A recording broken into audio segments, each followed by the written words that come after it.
Thank you so much, Kurt, for a kind introduction. And I also want to thank you, Karen and Julie. I'm very grateful for this opportunity to present on a common but underappreciated intervention.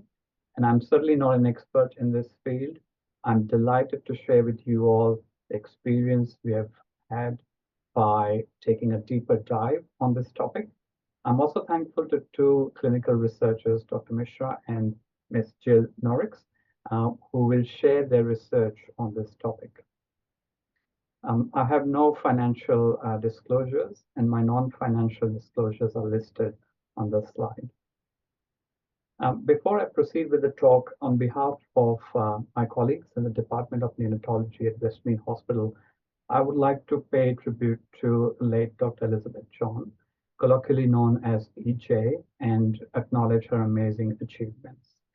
She was originally from India, and she graduated from Madras University. She then immigrated to Australia and worked at Princess Margaret Children's Hospital.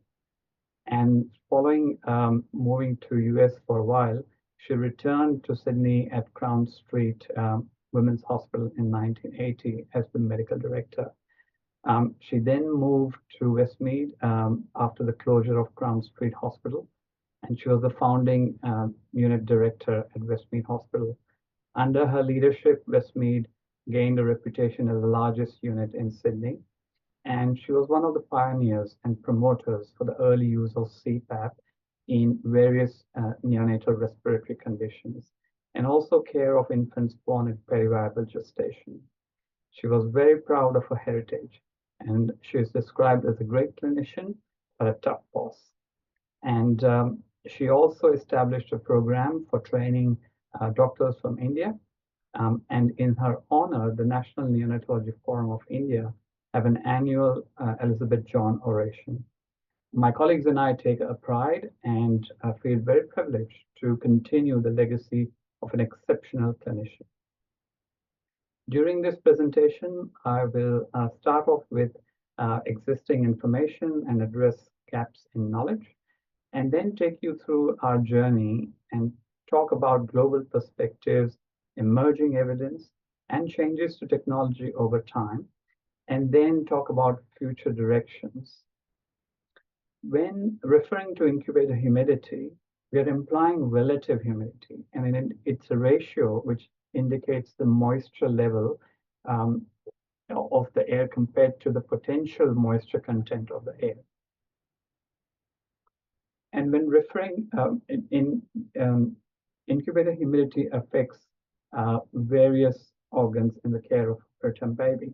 It affects thermoregulation, it affects transepidermal water loss, skin hydration, thus it influences fluid and electrolyte management practices. Skin integrity can be compromised by underhydration, and that's a focus for microbial growth and invasion. And these are all major issues in the care of a preterm baby. Discovery of the incubator is an amazing story. And it was invented in the 1800s by Stéphane Tarnier, who was a French obstetrician, to find a means to prevent hypothermia-related deaths. And a chicken incubator display in Paris Zoo inspired him to install a similar device in his unit. And this incubator housed several infants, and then the design was simplified to have a single infant. In 1933, Blackfen studied the effects of atmospheric conditions on the growth and development of premature infants. And this study reported that when using conditioned nursery, that means humidified ambient environment, compared to non-conditioned nursery, there was better survival, better temperature stability, and better weight gain. The popularity of incubators then grew, and with further publicity in display showrooms and in newspapers, it became an equipment that people wanted to have. And a landmark trial was conducted by Dr. Silverman in 1957 on the effect of humidity on survival of newly born premature infants. And this trial was the first clinical trial that was published in 1957. In this trial, infants who received 80 to 90% relative humidity compared to the control group that received 30 to 60% relative humidity had lower death rates. The study also did not find a difference in serious bacterial infections in infants who receive higher humidity compared to controls. A subsequent study by Dr. Silverman also found that the survival rate of premature infants was greater at an incubator air temperature of 31 to 32 degrees compared to 28 to 29 degrees. And this led to the development of an incubator in which the convective heating mechanism was supplemented by a radiant panel that was controlled by a skin thermistor. No talk on incubator humidity can be complete without acknowledging the contribution of these clinicians and the National Research Network of Japan for advancing knowledge on humidity-related practices. This beautiful image created by D. August and colleagues demonstrates in a very simplified way development of skin over various gestational ages and its vulnerability from physiological immaturity at younger gestation. The lack of depth of babies at younger gestation doesn't just impact the risk of injury or its acquisition, it also impacts our ability to assess the severity. The presence and the thickness of stratum corneum directly influences the degree of transepidermal water loss. And this is shown in the work from Sidney and colleagues that transepidermal water loss exponentially increases at younger gestational ages. Evaporative heat loss at various gestational ages is also lower when high humidity is used. This is shown in the work from Hammerland and colleagues, where evaporative heat loss that is shown on the y-axis was lower across all gestational ages at 60% humidity compared to 40% and 20% humidity. There are other factors that affect transepidermal water loss, such as postnatal age. With increasing postnatal age, there is conification of the skin, and that reduces transepidermal water loss. Increasing the relative humidity tends to reduce transepidermal water loss, and also antenatal steroids have some protection in reducing transepidermal water loss. A week of postnatal age makes an impact on the magnitude of transepidermal water loss, especially for infants that are less than 24 weeks gestation. There is also evidence from retrospective studies that excess weight loss beyond 15% in the first week is associated with higher mortality, any grade of IVH, and bowel perforation. After birth, the drying or the xeric stress induces rapid keratinization of the skin, which is often seen as flaky scales on the infant's skin, particularly at the end of the second postnatal week. In this study by Johan Agren, in 22 preterm infants who were born between 23 and 27 weeks, transepidermal water loss, as measured by an evaporimeter, was determined at postnatal ages 0, 3, 7, 14, and 28 days. At the postnatal age of 7 days, infants were randomized to receive either 50% humidity or 75% relative humidity. And the transepidermal water loss decreased at a much slower rate in infants that were nursed in high humidity. At a postnatal age of 28 days, transepidermal water loss was about twice as high in infants who received 75% compared to 50% humidity.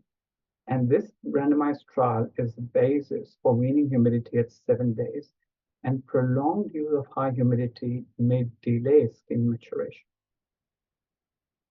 The most recent systematic review was conducted by Laurie Glass and her colleagues. And this research identified there's a need for gathering further evidence in the care of babies born less than 26 weeks gestation. The recommendations from this systematic review by the authors included limiting incubator humidity to infants who are born before 32 weeks gestation, weaning humidity after a week of age, and then discontinuing humidity around 2 weeks of age. The only Australian trial on the effects of different humidity levels on clinical outcomes was from Victoria, where infants less than 29 weeks gestation were randomized to receive either 80% humidity or 70% humidity. And the authors investigated its effect on body temperature in the first 2 weeks after birth. There were no differences in the body temperature and other clinical outcomes between these two levels. But it's really important to understand that you need a separation of more than 10% when you're administering humidity above 70%, as there's a difference of plus minus 10% in the delivery of humidity when you use more than 70% humidity. Additionally, these infants were mostly above 26 weeks gestation. Insensible water loss, as shown on the y-axis, appears to be lower in infants who have received relative humidity around 80% using closed incubator, which is shown in the open diamond, compared to those infants who received care in a radiant warmer, where approximately the ambient humidity is maximally around 50%. And therefore, it may be more reasonable to reserve the use of humidity in the first week after. Fluid management practices are intricately linked to humidity practices. And the starting total fluid requirement or total fluid that's administered at 3 high-performing NICUs are very different. It's possible that the differences in these fluids that are administered could be from the relative humidity that's being administered at these centers, and also transepidermal water loss. The Iowa Center does not use incubators. They use radiant warmers with a transparent polyethylene sheet covering the incubator, whereas Uppsala and Cologne use high humidity. It's important to understand that certain humidity of fluid management practices may not be applicable to all settings, and we really don't have clear guidance on what should be the starting fluid rate at different gestation ages. Blood sodium measurement is a common practice in the first few days after birth in extreme preterm infants, and often changes to fluid management are based on blood sodium levels. In babies under 27 weeks, few researchers have identified that the peak in the serum sodium tends to occur around 3 days of age, followed by a drop in the sodium requirement. And this sort of corresponds to not only skin maturity, but also PDA management practices, administration of medications, which may influence the sodium level. It's also been shown that the degree of hypernatremia is higher in infants who are born at lower gestational age. It's really important to identify sources of sodium in extreme preterms. In the first week of life, the sources are mostly saline flushes, blood products, and saline flushes for injection. And beyond the first week of life, the source of sodium is mainly from parenteral and enteral nutrition. We also have to be careful of hidden sodium, as we're really not good in documenting each and every flush that's administered to the baby. This is an interesting comparison of insensible water loss, fluid intake, and hypernatremia using two approaches for babies born under 24 weeks. In Japan, it's very common practice to use high humidity for the first few days, and in Sweden, 85% humidity is administered. There was a difference in the starting fluid and the maximum weight loss, but the urine output and the insensible water losses were quite similar. There was also a difference in the proportion of infants who had hypernatremia. Evidence from retrospective studies have shown that hypernatremia is associated with any grade of IVH, severe grades of IVH, and mortality in the first 10 days. And some researchers have also found not just hypernatremia, but fluctuation in sodium levels in the first few days after birth is associated with severe IVH or mortality. I want to take you through our journey. We started in 2015 following a patient misadventure where a baby was born at an extreme gestational age, demised around a week of age. And the baby had skin injuries, and that was the focus for the pathogens to gain access to the baby, and there was overwhelming sepsis. Now, following that, our team got together and we wanted to look at practice on skincare across Australia and New Zealand. And we had a really good response, and I'm grateful for everyone who participated in the survey. Encouraging from that, we got some encouragement to go more globally, and we reported our results in a large global survey where 842 units from 100 countries participated. Um, we then worked on collaborating with researchers and clinicians with experience in the use of high humidity, such as Professor Young from South Korea, Dr. Mishra's PhD. A component of that is ongoing global survey, and more than 60 countries have participated. We were then successful in receiving a grant from the Medical Research Future Fund of Australia to conduct a Humpty trial, which I'll be talking about later.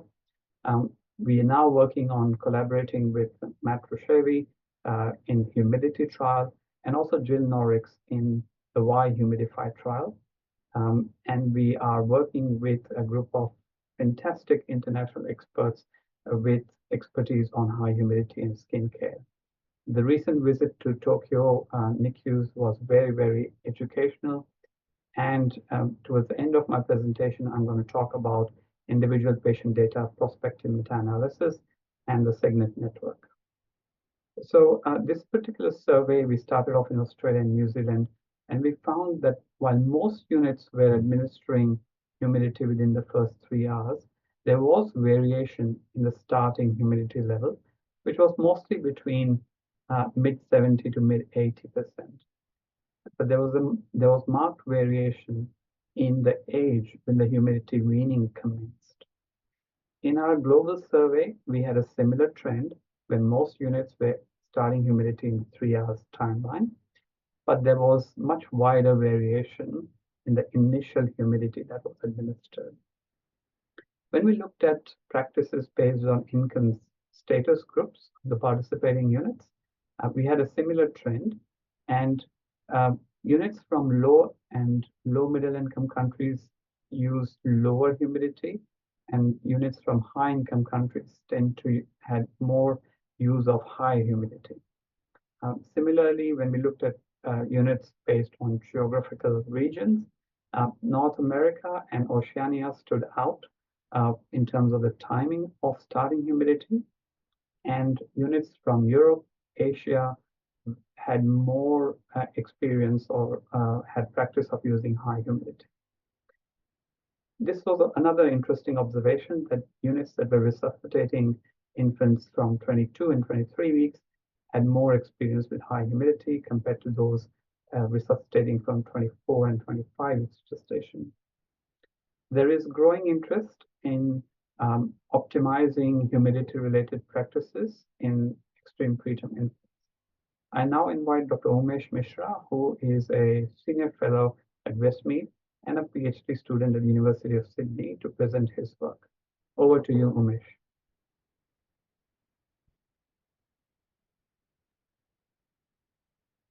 Thanks, Pranav. Thanks, Pranav, for the journey for the last 10 years we have gone through together.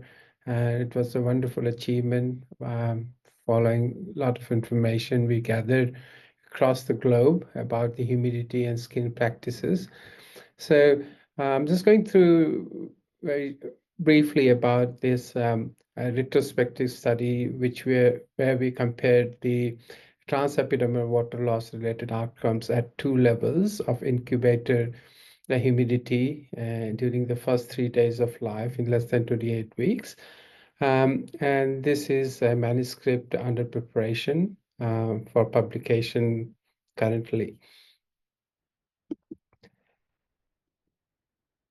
This study aims to retrospectively compare the effects of 80% humidity practiced at Westmead Hospital versus 95% incubator humidity practiced at Asan Medical Center, which is in South Korea, on hypernatremia, daily fluid intake, and skin injury rates in premature infants across these two neonatal centers. We hypothesize that 95% humidity may have lower total epidermal water loss, and and therefore the proportions for the outcome of the interest may be different. At Westmead Hospital, we use 80% humidity, and Asan Medical Center used 95% humidity for the first 3 days after birth. Both NICUs use the same equipment to deliver the humidity. Next slide. When we look at the baseline characteristics, while the gestation ages, gender, the antenatal steroid status was similar, there were some differences in the baseline clinical characteristics, which are highlighted in the bold text in the table. As you can see, there were more multiple pregnancy and high rate of cesarean, and more babies were born small for gestation at Asan Medical Center. Next slide. This chart shows the hypernatremia in the first 3 days after birth based on the site and gestation age. The incidence of any episode of hypernatremia defined as serum sodium more than or equal to 150 millimoles per liter measured by a blood gas analyzer or the laboratory analyzer were higher across all gestation age in 80% humidity group compared to the 95% humidity in the first 3 days after birth. There were no babies born at 23 weeks in South Korean unit. Next slide. You can see the two lines in this diagram. The red line represents the Westmead Hospital, which uses 80% humidity, and the blue line is the Asan Medical Center using 95% humidity. And we observed a difference in the median total fluid intake in the first week after birth between the two groups. The fluid intake peaked on day 2 to day 3 at 80% humidity. This trend suggests that the babies in the lower humidity environment require more fluid replacement to compensate for the greater transepidermal water loss. Next slide. The skin injury was also consistently lower in infants who received 90% humidity, and there were no babies born at 23 weeks in South Korean unit. Next slide. Can we go to previous slide, please? Yep. So the other thing which is very striking is it do suggest that the higher humidity levels appears to protect against these injuries, likely by reducing transepidermal water loss and maintaining skin integrity. The result of this study assisted in securing the funding for the Humpty trial. Next slide. So in summary, we can say that 95% humidity was associated with reduced hypernatremia, total fluid intake, and skin injury when adjusted for gestation age, birth weight, antenatal steroid, and age at the starting humidity. Thank you. Thank you, Umesh. I now invite Ms. Jill Norrix, who is a clinical nurse at Grantley Stable NICU from Brisbane, to present her recently completed study. Over to you, Jill. Thank you. So while many of the other studies that have been discussed were looking at starting time and percentage of humidification delivered, we wanted to look at duration at a commonly used starting level of incubator humidification of 80%. We've already heard how the use of incubator humidification can impact the extremely low birth weight and premature infant and mitigate complications associated with their premature skin. And we know that the other benefits can be to reduce insensible water loss, stabilize serum sodium levels, improve thermoregulation, and improve skin integrity. Yet despite this widespread use and the known benefits, there remains limited data to inform specific evidence-based protocols, and therefore the percentage of humidification used, as well as the duration of use, remains inconsistent. As Pranav's research has stated, research in this area is being undertaken to determine the impact of the levels and durations we choose, what impact it can have on this vulnerable population. Our research focused on duration as we want to compare two different ways of stopping humidification in the extremely preterm infant. Would we stop at would we do 7 full days at 80% and then cease on day 8 of life, or 7 full days at 80% and then gradually reduce by 5% each day from day 8 to day 14? We wanted to know, does ceasing humidification after day 7 or a gradual reduction of incubator humidification from day 8 to day 14 have an impact on episodes of hypothermia, hypothermia, events of hyponatremia, hypernatremia, and events of skin injury? Next. We recruited infants who were born at less than 28 weeks gestation, who were no more than 7 days of age at the time of recruitment, and were nursed in an incubator and had parents willing to consent. We excluded infants with known or suspected chromosomal abnormalities or major congenital abnormalities, or those who had significant surgical conditions, specifically abdominal wall defects. Next. Infants were randomly allocated to one of 2 intervention arms, either the cease or gradually reduce. We also stratified for gestational age, so less than 25.6 weeks and 26 to 27.6 weeks, because we felt the extremely preterm infant was at greater risk of evaporative heat losses due to their markedly immature skin. And we also wondered if the benefit of the 2nd week of humidity may only be seen in the less than 25.6 week group. Next. So here's our flow chart. As you can see, we had 196 infants were born less than 28 weeks during the trial period and were potentially able to be to participate in our trial.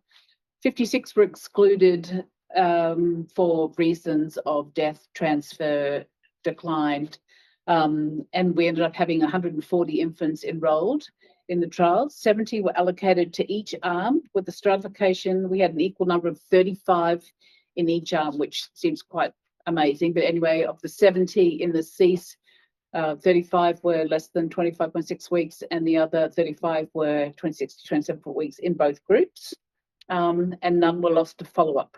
But we did have 2 in the cease group and 4 in the reduced group discontinue as a result of either needing surgical review, which meant they had to leave the hospital, or dying before reaching day 14.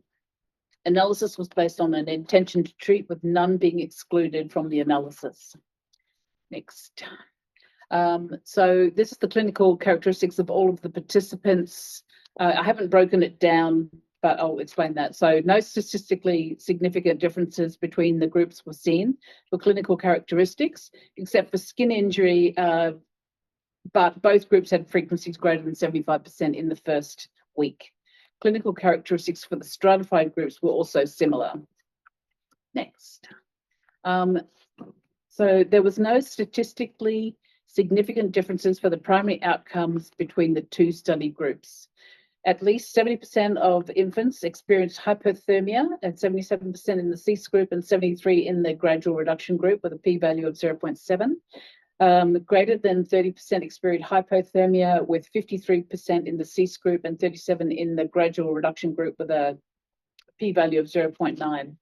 The number of hyponatremic events was similar for both groups, with a p-value of 0.73, as were the number of hyponatremic values at 0.3.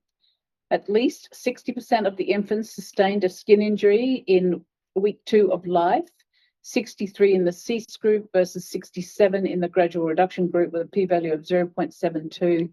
And then we also we did a post hoc analysis which demonstrated no statistically significant differences in the duration of respiratory support, duration of ventilation, chronic lung disease, oxygen use, septicemia after day 7, and death before discharge, as well as length of stay. So basically there was no differences in temperature, serum sodium levels and skin injury, and is now considered safe in our unit to stop incubator humidification after 7 full days. So as a result of this randomized control trial, we currently nurse all preterm infants born less than 28 weeks in 80% humidity for 7 full days and then cease completely. There's the results. There was a little, sorry, QR. Yes, if anyone wants to have a look at that. So next, please. So, however, it is important to consider that incubator humidification is a complex issue and one size may not fit all. Each individual NICU will be influenced by such issues as the gestational age of the infants who are placed into our incubator humidity. And we know that the gestational age of viability is decreasing, and the interventions being offered are now increasing.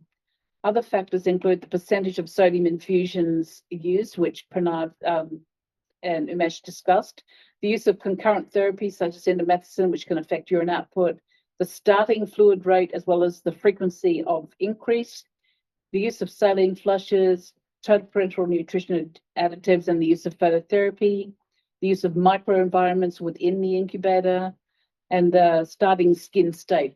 So what each baby's going to be an individual, and we don't know what their skin and their birth was like before we even get started. And then also the final one would be individual practitioner experience based on interpretation of literature or experience, meaning why change what's currently working for us. Next slide. That's just some references if anyone's interested in those. So next. So the next study that we've just received ethics approval for is called the Why Humidify trial, and this is a follow-on study from the humidity trial. In this trial, we hope to either confirm that the 7 days that we currently practice is appropriate, or it will allow us to further refine the duration these extremely premature infants are nursed in a humidified environment. In this trial, eligible infants will be randomly allocated to 3 different treatment arms, again stopping at 168 hours, which is 7 full days, which is our current practice, stopping at 96 hours, or the third one is a gradual cessation from 96 hours to 168 hours. Again, we will assess the clinical effect of different incubator strategies on episodes of thermal instability, so the hypothermia and hypothermia. Our secondary aim would be to determine whether there's any difference in serum sodium levels and the incidence of skin breakdown between the 3 arms. And also embedded in this trial, hopefully, is a dual sub-study which will help us to determine if there are any effects from the 3 different treatment strategies on transepidermal water loss. Next slide. Participants in this trial will be less than 28 weeks gestation with parental consent. We need 378, and we will again stratify to less than 25.6 weeks and 26 to 27.6 weeks. So watch this space. Thank you. Thank you, Jill. Moving on, there's been substantial changes to the technology since the first air-controlled incubator with integrated humidification was designed in 1947 by Chappell.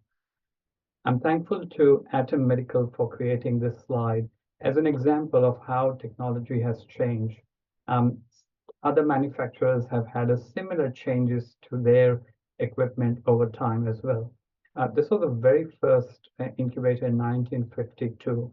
And over time, you can see that the changes such as they're having double wall, and that's to have better temperature regulation, reduce rain out, as well as air curtain, which is another way of reducing or preserving the heat within the patient's environment. Having high humidification is one of the major, I guess, landmarks in the journey of the design of equipment. And then we've got bells and whistles, which each manufacturers like an LCD screen, having a light and sound monitor that's displayed on the incubator screen and so on. But it's important to understand the changes in humidity with day-to-day caregiving, as shown by Hammerland and colleagues by comparing 7 commonly used incubators in the 80s. The top graph shows the relative humidity on the y-axis, and the bottom graph shows temperature in degrees centigrade. And this, the x-axis is represented by time. Time point A represents when 2 incubator ports were opened for a minute, and time point B represents the opening of 1 port for 15 seconds. And it's very surprising when you see the results that when incubator ports are open even for a minute, there is a substantial drop in the delivery of humidity over time. And we found this in our benchmark studies as well. And I'm thankful to Matt Roshavi for sharing the information from his trial. The figure on the left is using 95% humidity, and you can see the changes in the delivery of humidity with opening of the ports. And over time, this graph is over 24 hours, and you can see over time lots and lots and lots of episodes of loss of humidity to about 20% or more. And that over time, it builds up and it reduces the effectiveness of the intervention. There's been also development of or availability of double-walled incubators, and the extra or the additional second layer is a plexiglass that separates the outer wall with a layer of air in between. And the inner surface of the inner wall is much warmer, and it's less responsive to changes in ambient room temperature. And this has been shown to reduce the heat loss by radiation, but it may also increase heat loss by convective mechanisms. And so there's no net benefit of having a double-walled incubator. There's also availability of, or in practice, we have servo or manual control modes that are being used.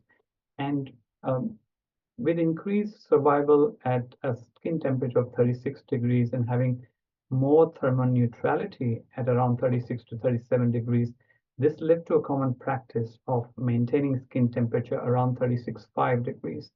And a lot of incubators have a servo control mechanism inbuilt, but one must always have exercise caution, as this monitoring does not allow changes in body temperature. And so there's under recognition or delayed recognition of sepsis. And there could also be a risk of accidental hypothermia from probe dislodgement. But there's no compelling evidence of benefit of one versus the other. When you use high humidity above 80% or above 85%, you're very likely to see rain out. And this can be easily controlled by wiping the buildup of rain out, so there is patient visibility. It's also interesting to note that the rain out is not uniform across the incubator panel. There are always few areas where you can actually see the patient. But using a dedicated incubator cover often reduces the temperature gradient and hence the rain out. Some units also have experience in using bubble wrap to reduce the temperature gradient. And sometimes moving the incubator away from a direct flow of cold air from the AC vent helps. And also increasing the ambient temperature may assist in controlling rain out. I'm also thankful to Atom Medical for sharing this slide. This was testing of the wetness of the tapes in 95% humidity at a room temperature of 25 degrees and an ambient humidity of around 58 to 60%. And you can see that there's no buildup of moisture on the tapes that are used to secure the ET tube after 3 hours of uninterrupted delivery of 95% humidity. When using high humidity, of course, clinicians are concerned about invasive sepsis causing problems in the care of the patient.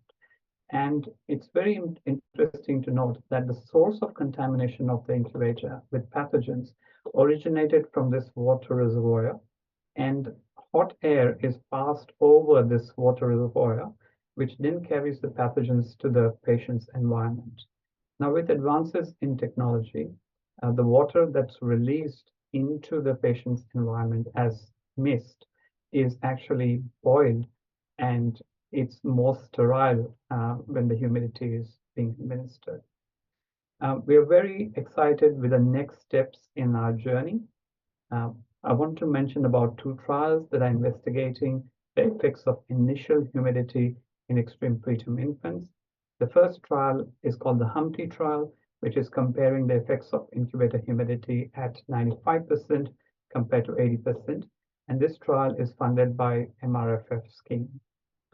The objective of the trial is to address the PICO question of whether does the initial incubator humidity of 95% as an intervention compared to 80% as a comparator reduce the risk of hypernatremia and or a mean of all sodium concentration in the first 3 days after randomization in babies under 27 weeks gestation. Our secondary outcomes are skin injury, late onset infection, brain injury, and survival until hospital discharge. And we have ethics application, including a full waiver of consent for the trial. And we are very excited that the trial is going to start soon, enrolling 308 babies over 3 years in at least 10 sites across Australia. A similar trial is being conducted by Matt and his team called the Humidity trial. This trial is including babies under 25 weeks gestation, where the intervention is 90% compared to an comparator of 70% humidity, which is standard practice across most centers in US. And the outcome is morbidity count as a safety measure and weight loss as an efficacy of using high humidity. I'm thankful to Matt for sharing this information. In an analysis of data from infants from the Tiny Baby Collaborative across 12 hospitals, babies who were born at 21 to 23 weeks gestation, their data was collected and stratified based on the humidity practice for each unit. And after adjusting for gender, birth weight, gestational age, and receipt of antenatal steroids, the hospitals providing care to babies having higher humidity, which is 85 to 95%, compared to low humidity, which is 70 to 80%, was associated with reduced risk of mortality before hospital discharge. Matt and I, we both acknowledge that no individual trial by itself is adequate to change practice. And the future is in having collaboration and undertaking an individual participant data prospective meta-analysis. And this would be much more powered to show a difference in key outcomes such as mortality. So in summary, we know that insensible water losses are lower when using incubator humidity. We also know globally there's variation in humidity practices. Unfortunately, it's all downhill from here. We really don't know what's the starting level of humidity based on gestational age. We don't know how long we should continue humidity for. What should be our optimal weaning strategy? What are the barriers and enablers when using high humidity?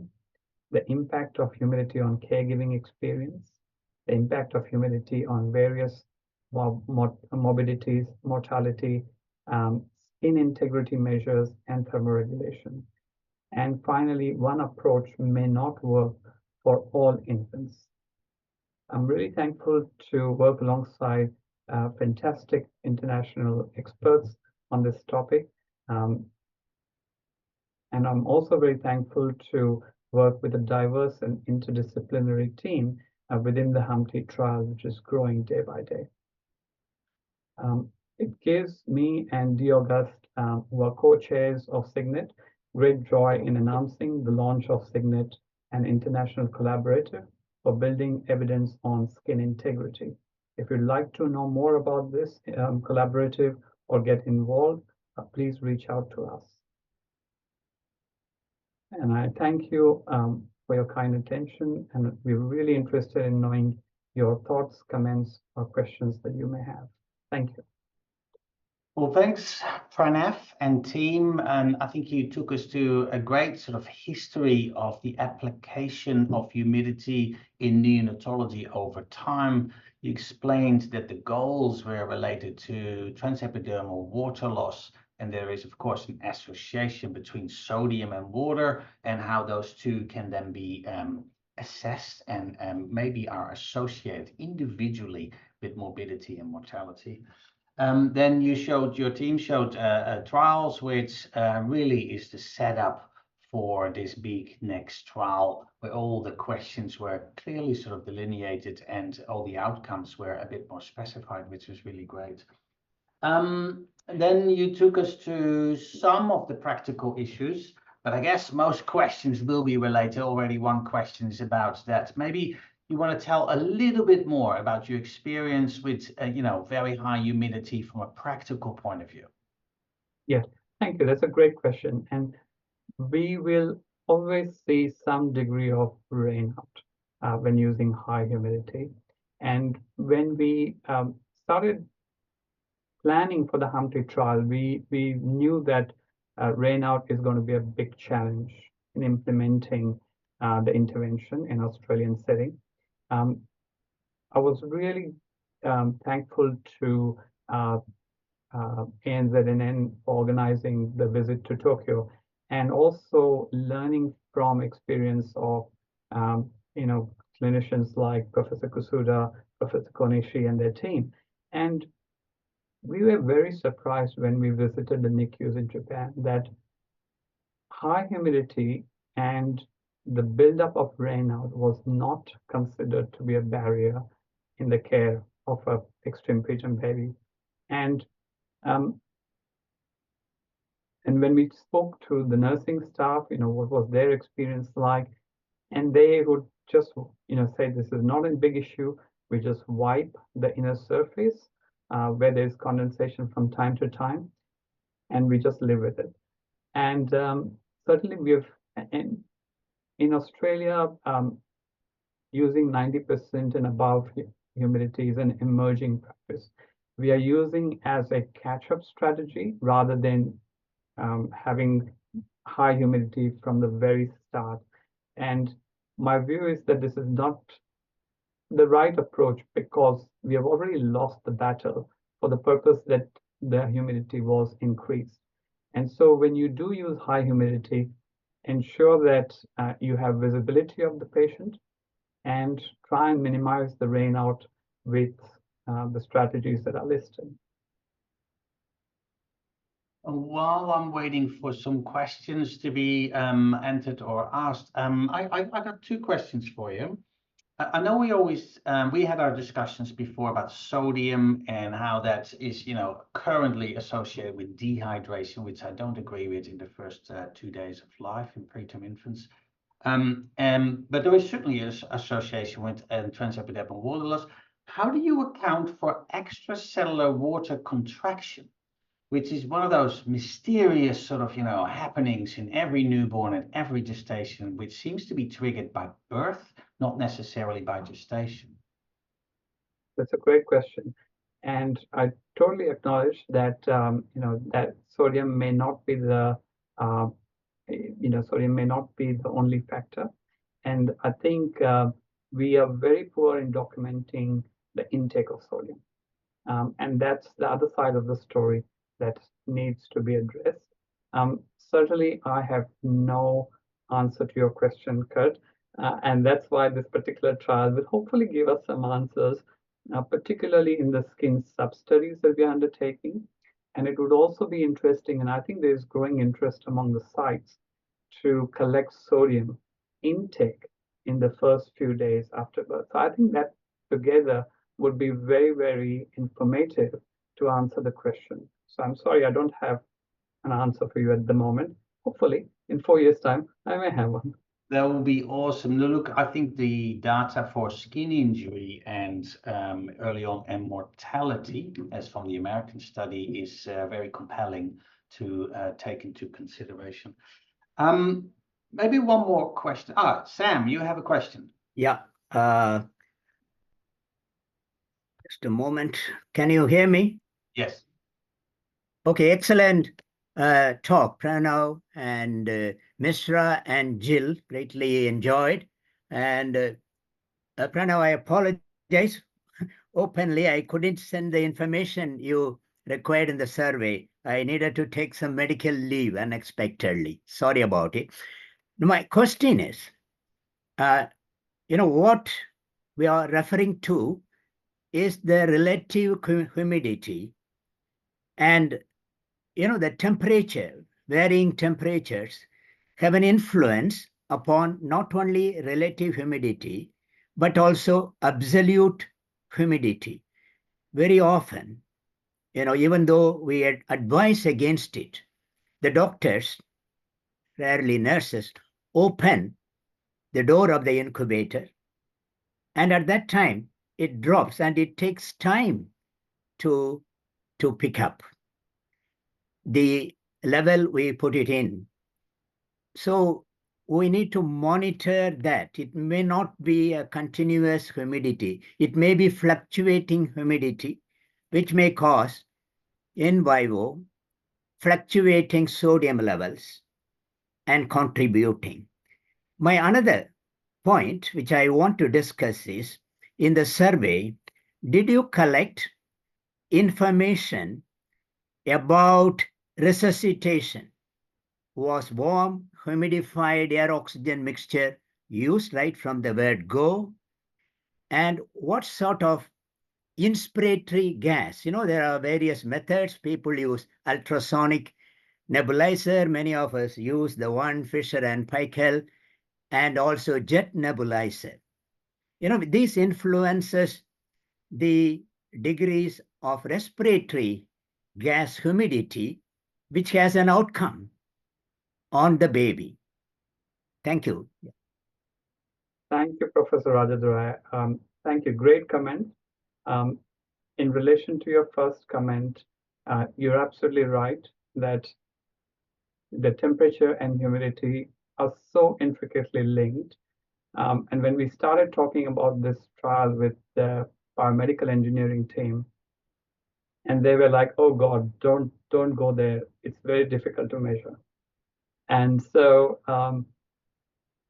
in engineering field, it's well known that temperature and humidity is so intricately linked, and you really can't measure one without measuring the other.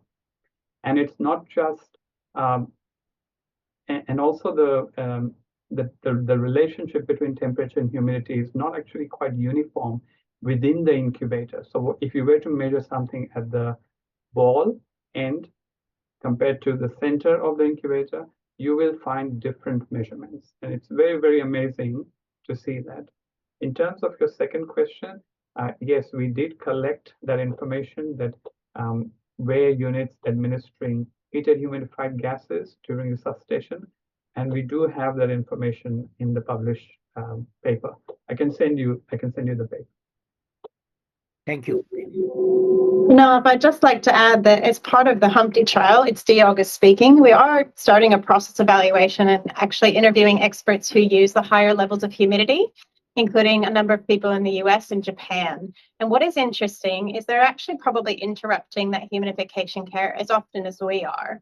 So in particular, we've interviewed 4 to 5 Japanese clinicians, and I think we assume that when this care is delivered, that they're really good and they keep the incubator closed all the time.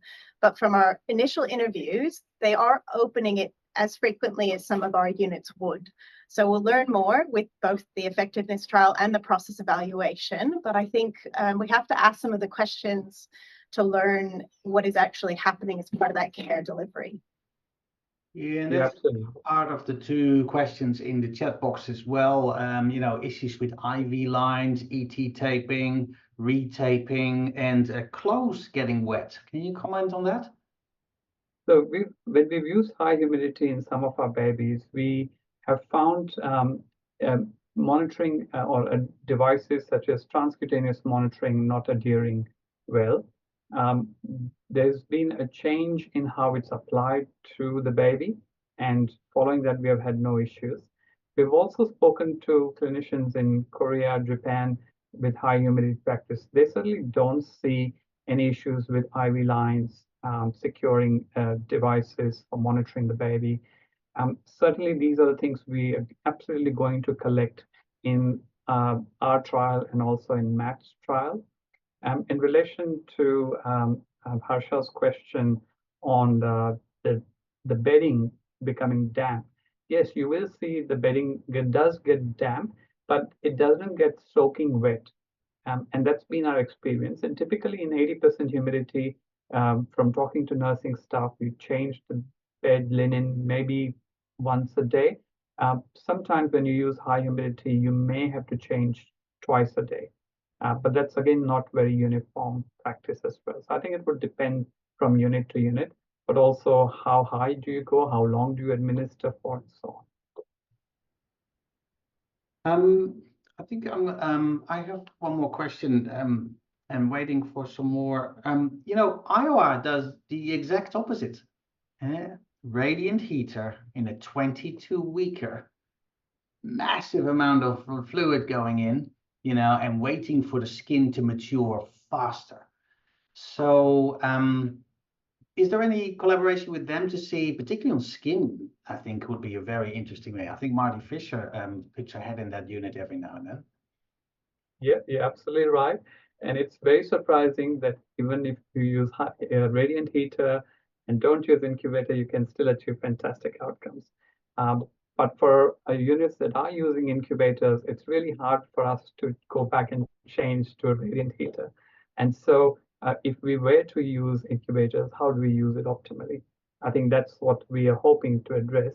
But in terms of your comment, yes, we are certainly collaborating with Iowa, and the Signet group is expanding with with international collaboration.